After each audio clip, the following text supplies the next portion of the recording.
Waktu saat ini menunjukkan pukul 2 siang. Sudah 6 jam lamanya kami tersesat.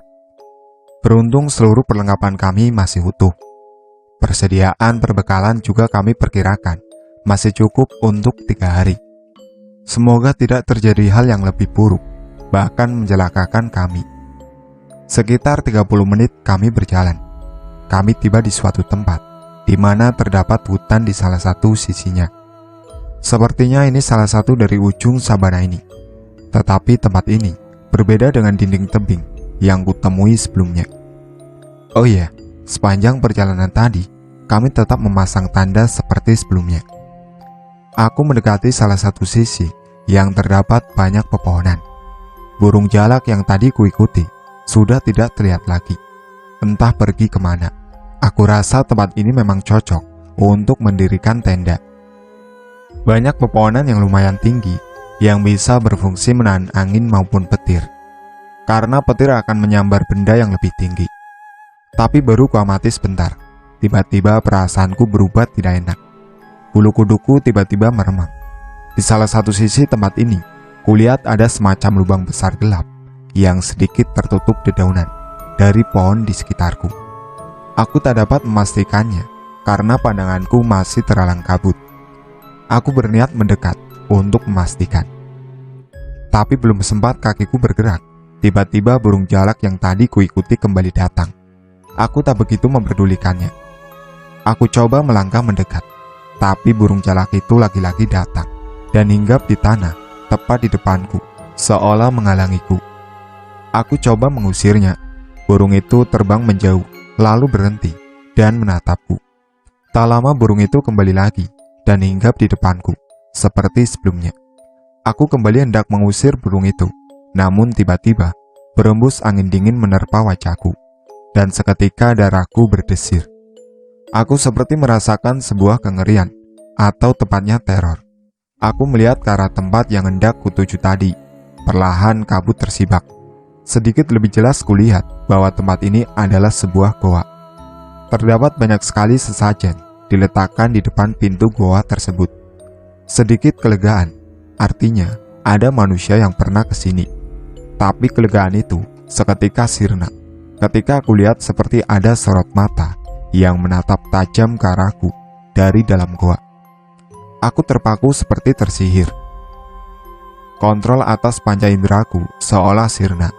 Aku sama sekali tak mampu menggerakkan tubuhku, hingga tiba-tiba aku merasakan tulang-tulangku lemas tak berdaya. Aku terduduk, pandangan mataku berkunang-kunang. Ketika kegelapan hampir menguasai kesadaranku, tiba-tiba aku seperti merasakan sentakan yang mirip tersengat arus listrik. Ikuti embusan angin dingin cukup kencang menerpaku. Aku seketika tersadar.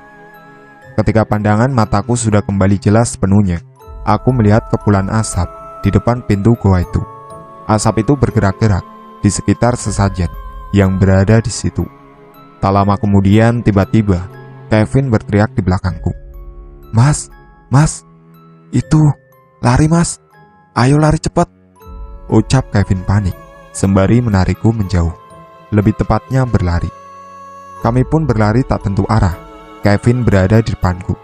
Dia terus berlari tanpa tujuan yang pasti. Aku terus berusaha mengikutinya supaya kami tidak terpisah. Dia berlari sangat kencang hingga aku sendiri pun kesulitan menyusulnya. Hingga dengan susah payah akhirnya aku kini sudah berada tepat di belakangnya. Dengan satu gerakan menjegal salah satu kakinya, akhirnya aku berhasil menghentikan Kevin dengan cara merobohkannya. Kevin, tenang dulu, stop, ucapku menenangkan dia. Kevin terlihat ternganga. Bulir keringat terlihat di keningnya. Keadaanku pun tak jauh berbeda. Mas, tadi mas, ngeri, ucapnya terbata-bata.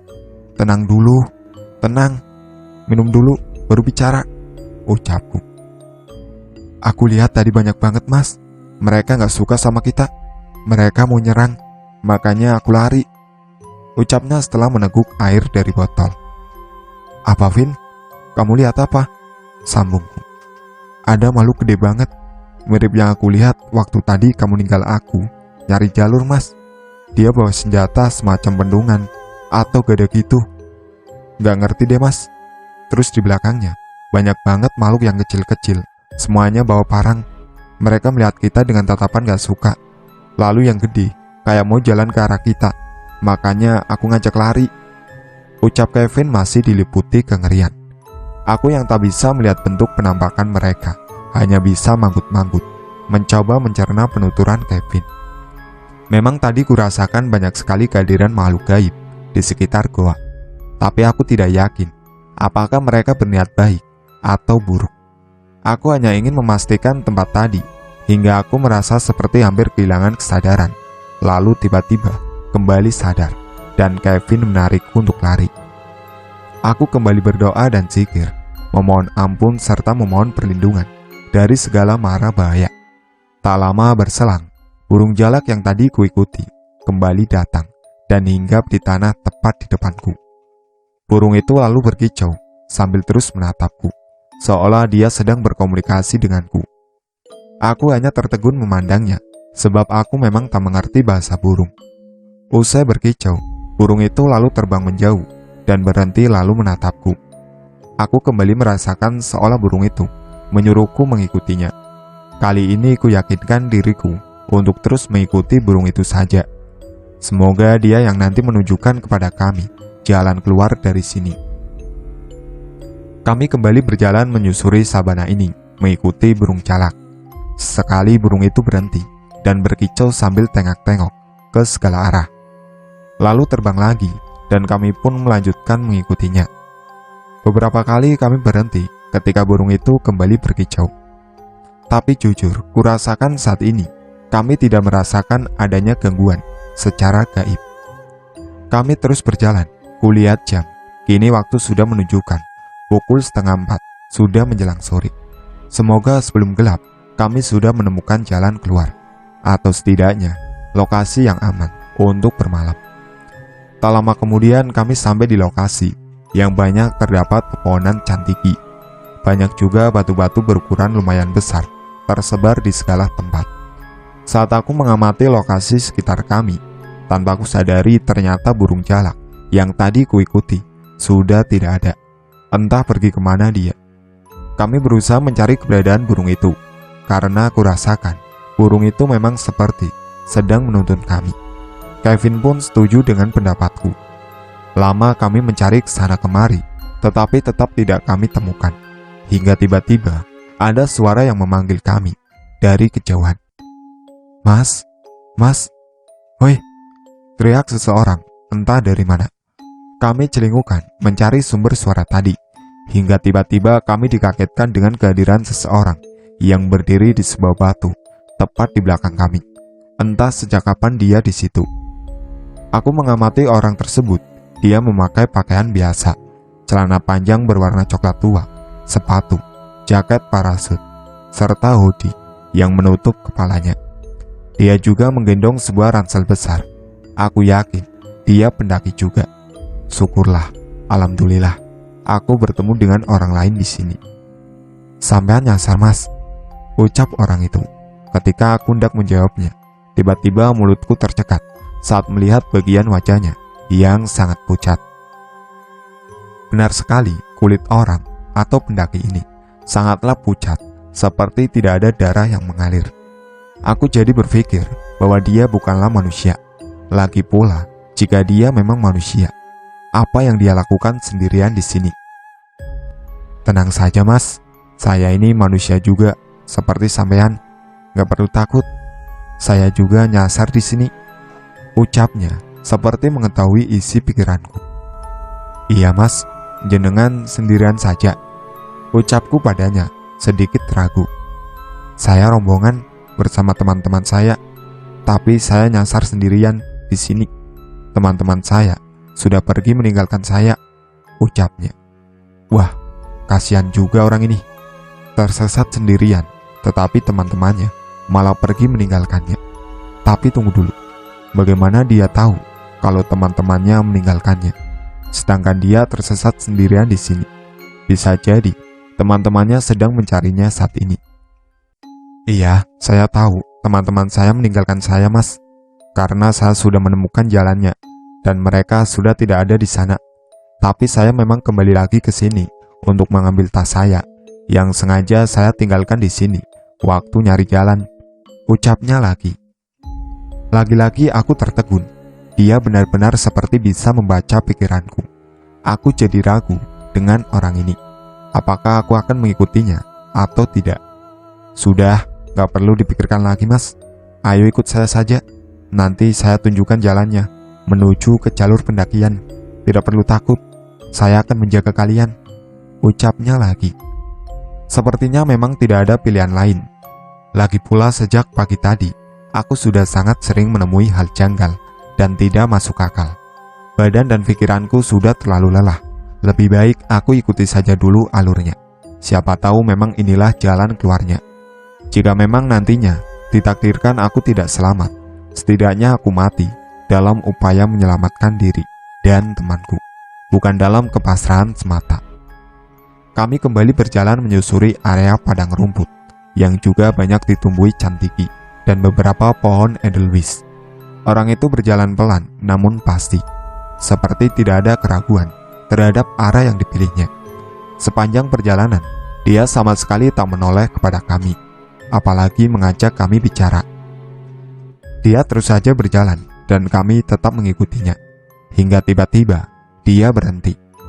Aku dan Kevin pun ikut berhenti di belakangnya. Dia hanya berdiri saja memandang ke depan, entah apa yang dilakukannya. Samar ku dengar dia berbicara, tapi aku tak bisa mendengar dengan jelas. Suara yang keluar dari mulutnya seperti bergumam. Cukup lama dia berhenti dan kami tetap menunggunya, hingga suatu ketika dia kembali bergerak. Terus bergerak melewati batu demi batu. Iya, benar sekali.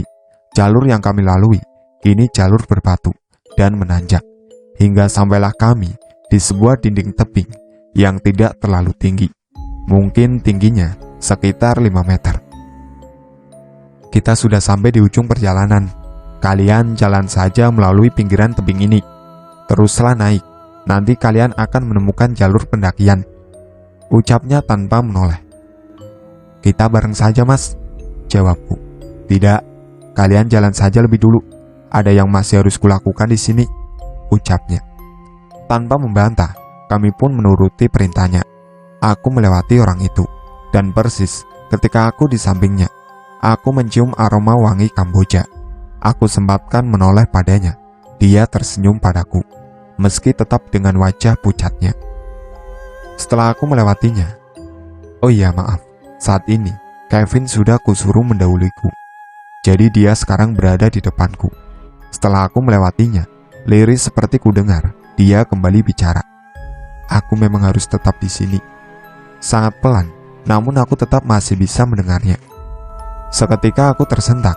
Aku baru teringat bahwa aku belum menanyakan siapa namanya. Dan aku semakin dibuat kaget ketika aku menoleh hendak bertanya padanya. Orang itu sudah tidak ada di belakangku. Lenyap begitu saja, meninggalkan aroma wangi Kamboja yang cukup menyengat. Bulu kuduku kini meremang hebat. Bahkan seluruh bulu di badanku merinding. Aku segera bergegas menyusul Kevin, karena aku baru menyadari bahwa pendaki itu bukanlah manusia. Ketika aku berhasil menyusul Kevin, aku segera mengajaknya bergegas. Dan benar saja, sesuai arahan pendaki misterius tadi, kini kami sampai juga di jalur pendakian. Aku yakin bahwa ini jalur pendakian karena aku menemukan beberapa sampah sisa pendaki lainnya. Dan aku semakin yakin karena aku bertemu dengan rombongan pendaki lain. Tak lama berselang, ketika kutanyakan pada mereka, memang benar inilah jalurnya. Aku ikuti saja rombongan itu. Tak berapa lama, kami sampai di Sendang Derajat. Di dekat sendang itu terdapat warung. Akhirnya malam ini kami menginap di warung tersebut.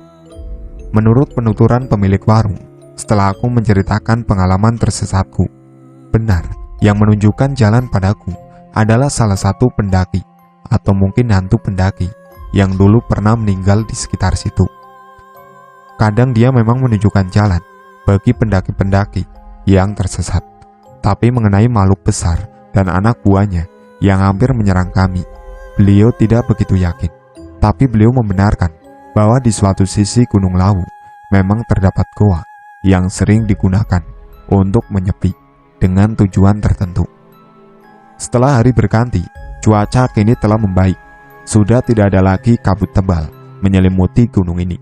Pagi ini kami melanjutkan pendakian menuju ke puncak Hargo Dumilah. Perjalanan kami lancar tanpa halangan berarti. Ketika aku berada di puncak, aku melihat ke sekelilingku. Di salah satu sisi bawah sana, memang terlihat adanya telaga. Mungkin telaga itulah salah satu tempatku kemarin sempat tersesat. Tapi ketika harus kuamati, aku tak melihat adanya mulut goa. Mungkin memang tidak terlihat dari sini. Tak lama berselang, kabut kembali datang. Sebelum kembali terjadi hal buruk, kami harus segera turun dan menuju ke warung Sendang Derajat tadi.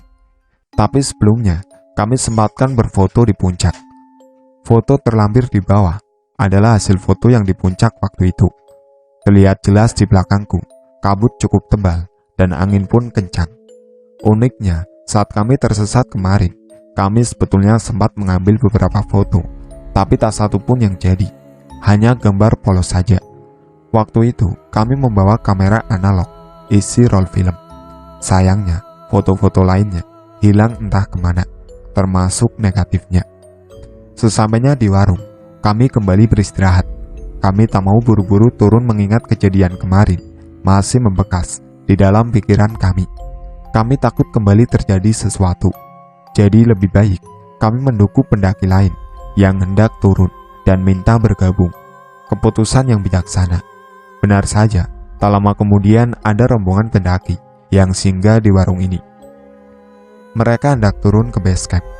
Kami mengutarakan maksud kami dan mereka tidak keberatan. Kami bergabung dengan mereka. Setelah dirasa cukup beristirahat, kami pun melanjutkan perjalanan untuk turun ke base camp. Sepanjang perjalanan turun cukup lancar. Menjelang maghrib, kami semua telah sampai di base camp. Malam ini kami kembali menginap di sini. Tapi kali ini, kami tidak mendirikan tenda. Kami menumpang tidur di dalam ruangan base camp. Kami sempatkan cerita kejadian kami tersesat kemarin kepada beberapa petugas base camp. Mereka hanya tertawa menanggapi cerita kami. Padahal kami sudah sempat khawatir kalau kami tidak selamat. Ada satu kalimat yang masih kuingat sampai sekarang dari salah satu petugas. Itu hanyalah salam perkenalan untuk kalian. Dan dalam situasi seperti itu, kok kalian bertemu burung jalak? Bisa dipastikan kalian akan selamat. Dan satu lagi, saya jamin kalian, terutama kamu, menunjuk padaku, bakal kembali lagi ke sini dan akan terus merasa nyaman di sini, di Lawu. Kira-kira seperti itu, dan memang benar adanya. Sejak saat itu aku merasa seperti terus merasa rindu dengan Lawu. Hingga saat ini, terhitung sudah 9 kali aku mendaki Gunung Lawu. Aku merasa seperti mempunyai suatu ikatan dan kedekatan khusus dengan Gunung Lawu. Entah apa itu. Bahkan ketika aku telah menikah dan memiliki anak, aku menyematkan nama Gunung Lawu untuk anak sulungku yang kebetulan laki-laki, yaitu Mahendra. Mahendra adalah nama lain Gunung Lawu dalam bahasa Sanskerta atau Jawa kuno. Aku berharap anakku ikut mewarisi karakter Gunung Lawu yang tenang, misterius, melindungi, dan memberi kehidupan, serta menyimpan kekuatan dahsyat yang sangat berbahaya jika diremehkan. Demikian cerita pendakian perdanaku di Gunung Lawu yang tak pernah bisa kulupakan hingga saat ini. Semoga ada hal baik yang bisa diambil manfaatnya. Jika ada hal tidak baik, tolong jangan diikuti. Tetaplah menjaga sopan santun dimanapun kita berada. Hormati setiap kebiasaan, adat, bahkan penghuni lain di setiap tempat atau gunung yang kita datangi. Karena pada dasarnya, kita adalah tamu. Sekian cerita dari saya. Wassalamualaikum warahmatullahi wabarakatuh.